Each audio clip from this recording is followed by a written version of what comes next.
অষ্টম প্রহরের দিন ভোরবেলায় হয়েছিল মঙ্গল আরতি। তো তখন ওই ভোরের মানে সকালের আলো ফুটেছে সেই সময়। তো দেখো দাদু চলে আসছে, গুরু দাদু। মঙ্গল আরতি শুরু হবে। আর এই যে এইদিকে দেখো আমার ছোট্ট গোপাল সোনাকেও নিয়ে আসা হয়েছে। তো অষ্টম প্রহরের দিন একেবারে ধুলোট পর্যন্ত, অষ্টম প্রহরের দিন তারপর ধুলোটের দিন, ধুলোট পর্যন্ত গোপাল সোনা এখানেই ছিল রাধা মাধবের কাছে। আর এই হচ্ছে মঙ্গল আরতির প্রসাদ। তো এটাই দিতে হয়।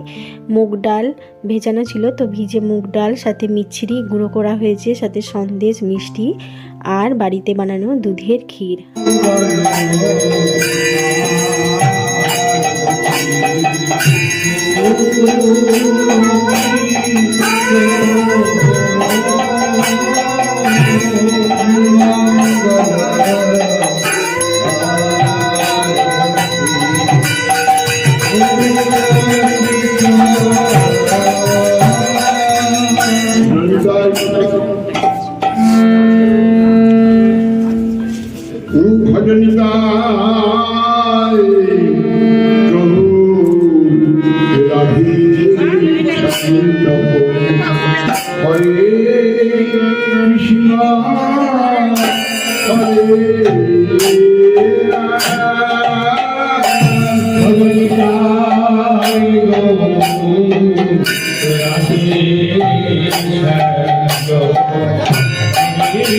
Hare